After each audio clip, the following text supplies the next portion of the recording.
انہوں نے تو سب چیزوں کو بدعت کے اس کو نہیں چومنا اس کو نہیں چومنا چومنے سے اتنا ڈرایا کہ اب قوم کتے چوم رہی ہے۔ ظالموں اگر تم نے انگوٹھے چومنے دیے ہوتے تو قوم کتوں کو نہیں چومتی، اگر تم نے ماں باپ کے ہاتھ اور پیر چومنے دیے ہوتے تو قوم کتے بلیوں کو نہیں چومتی۔ اس لیے کہ انرجی ایک طرف جب مثبت میں خرچ ہوتی ہے تو انسان منفی کی طرف نہیں جاتا۔ الحمدللہ میں شکر کے طور پہ کہہ رہا ہوں آج بھی اکثریت ان کی جو انگوٹھے چومتے ہیں ان میں سے کوئی کتے کو چومتا نظر نہیں آ رہا۔ بدعت کہتے اس کو ہیں جو سنت کو مٹانے کے لیے ایجاد کی جائے، تاکہ 1857 کے بعد کے آنے والے مولویوں کو بھی ہوش آئے کہ ہر چیز پہ بدعت کی رٹ نہ لگایا کرو۔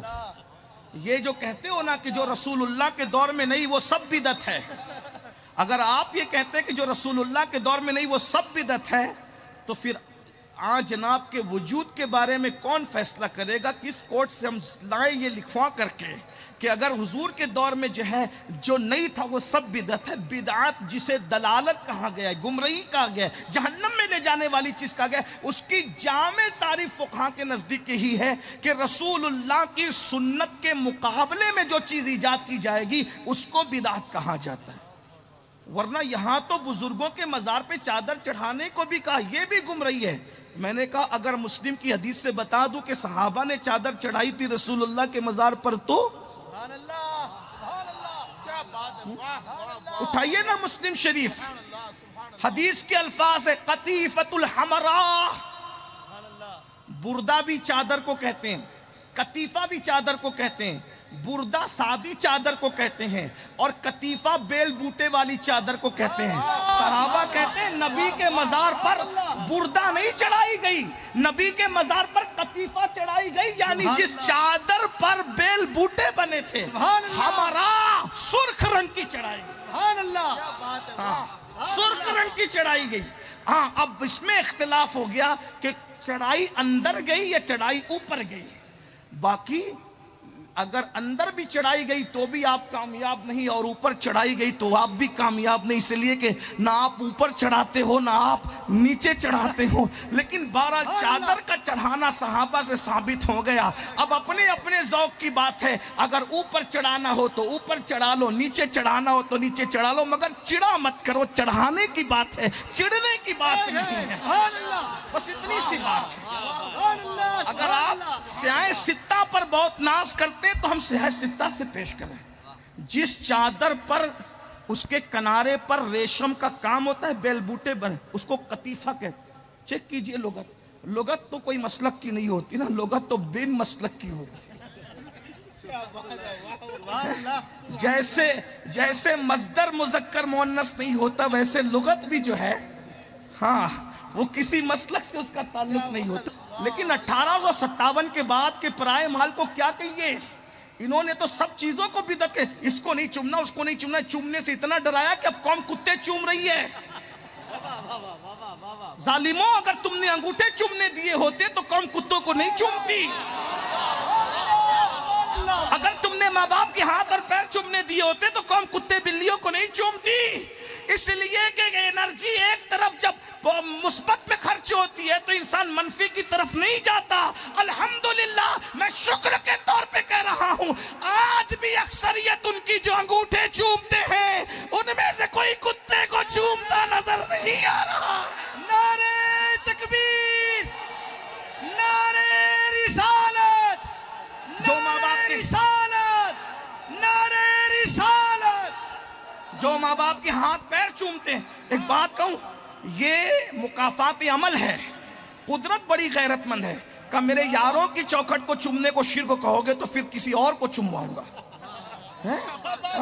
من یہدہ اللہ فلا مضل لہ ومن یضلل فلا ہادی لہ۔ قدرت بہت باغیرت ہے، قدرت بہت باغیرت ہے، قدرت کی غیرت بہت ہے، وہ بہت غیور ہے۔ اس کے یاروں سے رخ پھیرو گے تو کدھر جاؤ گے؟ جو تیرے در سے یار پھرتے ہیں در بدر یوں ہی خار پھرتے۔ کربلا میں بیٹھنے والوں یہ نہیں کہنا کہ سید لوگوں کو گالی دے، نہیں میں کسی کو گالی نہیں، جو چومنے سے منع کرتے ہیں میرا اختلاف ان سے ہے۔ اب چیک کرو کون کرتے ہیں، وہ جانے آپ جانے، لیکن اتنا زور، ہم تو انگوٹھے چوم اور خوش ہیں۔ وجہ اس لیے کہ یہ سنت صدیق ہے، سبحان اللہ، بے شک، اور نبی نے انگوٹھا چومنے پہ مسکرایا ہے۔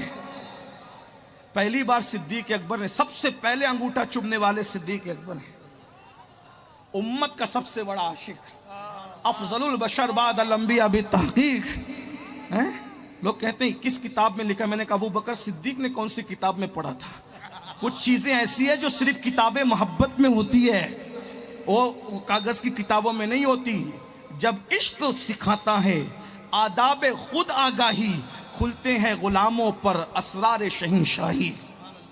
عشق عشق ہے، عشق کو کر کے تو دیکھو۔ تو بہرحال صدیق نے انگوٹھا چوما، حضور نے مسکرایا۔ پتا چلا جو انگوٹھا چومتا ہے، ہماری عقیدتیں کہتی ہے کہ آج بھی حضور مسکراتے ہیں۔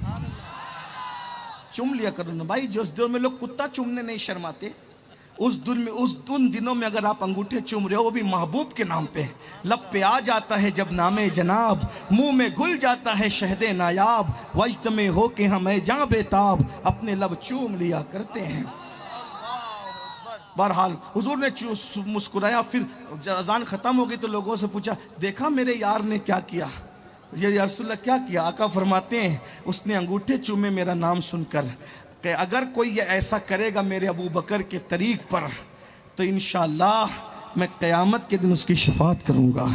لوگوں نے نبی کا میلاد منانے کو بھی بدعت کہہ دیا کہ یہ بھی جہنم میں لے جائے گا۔ میں نے کہا ارے جہنم سے بچانے کی چیز ہے میلاد۔ سبحان اللہ، سبحان اللہ، اتنے بڑے گنڈے پر عذاب کم ہو جاتا ہے صرف پیر کے دن، سبحان اللہ، جمعہ کو کم نہیں ہوتا، پیر کو کم ہوتا ہے، جبکہ جمعہ سید الایام ہے۔ سبحان اللہ، لیکن پیر کو کیوں تخفیف ہوتی ہے؟ تو کہا کہ میں نے محمد الرسول اللہ تو میں کہہ رہا ہوں، لیکن اس نے کہا تھا میں نے محمد ابن عبداللہ کی خوشی میں کنیز کو کہا تھا جا تو آزاد ہے، یہ جا تو آزاد ہے، تو اسی انگلی سے چوسنے کو ملتا ہے پانی اور عذاب میں تخفیف ہو جاتی۔ سبحان اللہ، جو سرٹیفائی کافر ہو، سند یافتہ کافر ہو، آپ نے سند یافتہ عالم اور مفتی تو دیکھے ہوں گے، لیکن میں سند یافتہ کافر کی بات کروں، جس کے کفر کے ثبوت میں پوری صورت موجود ہے۔ اتنا سند یافتہ اور پکا کافر اگر بھتیجا سمجھ کر خوشی کر لے میلاد پر تو اس کے جہنم کے اندر عذاب میں کمی ہو جاتی ہے اور اس کو پانی چوسنے مل جاتا ہے۔ یار لوگ کہتے ہیں کہ یہ تو خواب کی بات ہے، میں نے کہا خواب کی بات ہے تو سورہ یوسف کون سی حقیقت کی بات ہے؟ سبحان اللہ، سبحان اللہ، سبحان اللہ، سبحان اللہ، سبحان اللہ، اگر سورہ یوسف ایک نبی کے خواب پر پوری سورت نازل ہوتی سبحان ہے، اللہ، احسن القصص، سبحان اللہ، پورے قرآن میں صرف ایک ہی قصے کو احسن القصص کہا گیا ہے اور وہ نبی کا خواب ہے۔ ارے نبی خواب دیکھ کر بیان نہ کرے تو خواب، لیکن جب نبی خواب دیکھ کر بیان کر دے تو وہ حدیث رسول ہو جاتی ہے، اور جب صحابی خواب دیکھ کر بیان کر دے تو وہ بھی حدیث کا درجہ پا لیتا ہے۔ اگر عباس خواب دیکھ کر چپ رہ جاتے تو کسے خبر تھی؟ حضرت یوسف خواب دیکھ کر چپ رہ جاتے تو کسے خبر تھی؟ لیکن حضرت عباس نے بیان کر دیا تو وہ حدیث عباس ہو گئی۔ اصطلاح محدث میں زیادہ سے زیادہ اس کو اثر عباس کہا جا سکتا ہے نا؟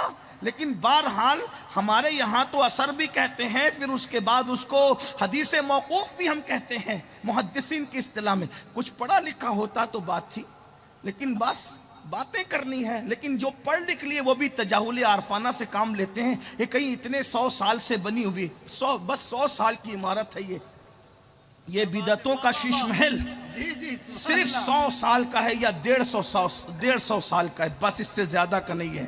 میلاد ختم کرنے کی تحریک 150 سال سے اٹھی ہے، اور میلاد منانے کا سلسلہ اس دن سے ہے سبحان اللہ، جس دن سے آمنہ کے لال نے زمین پہ قدم رکھا ہے۔ سبحان اللہ، نعرہ تکبیر، نعرہ رسالت، حضور سید امین القادری صاحب قبلہ۔ لیکن بہرحال میں کوئی زیادہ چھیڑ چھاڑ کر، میری عادت بھی نہیں، ورنہ میں کوئی چھیڑ بھی نہیں رہا ہوں، بس بات اتنی ہے کہ میں آپ کی اصلاح کرنا چاہتا ہوں، آپ بھی ذرا یوٹیوب کے نابالغ محقق پر زیادہ پھسلتے ہو، اور یہ تو حدیث کی بات کرتے ہیں۔ میں نے کہا جس دن امام احمد رضا کے غلاموں کے سامنے بیٹھیں گے نا، اس دن پتہ چلے گا۔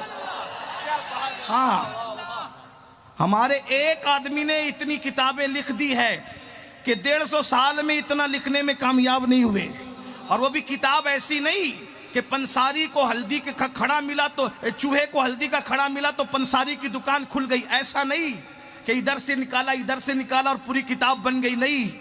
ایک ایک ورق کی شان یہ ہے کہ اس کی تشریح کی جاتی ہے تو کئی کئی کتابیں ترتیب پا جاتی ہے۔ امام احمد رضا کے علم کا عالم ہے، جس کے 14ویں صدی کے ایک فرد کی علمی صلاحیت کا یہ عالم ہے، اس مسلک میں امام اعظم کی علمی صلاحیت کا عالم کیا ہوگا، امام بخاری کی علمی صلاحیت کا عالم کیا ہوگا۔ اور جب بخاری اور امام اعظم کی علمی صلاحیت یہ ہے تو جس نے امام اعظم کے سر پر جس کو امام اعظم بنایا نا ہاتھ رکھ کر، پھر اس امام جعفر صادق کی علمی شان کا عالم کیا، جو ہاتھ رکھ دے تو اعظم بنا دے، تو جس کا ہاتھ ہے وہ کتنا اعظم ہوگا نا، اسی کو دنیا امام جعفر صادق کہتی ہے۔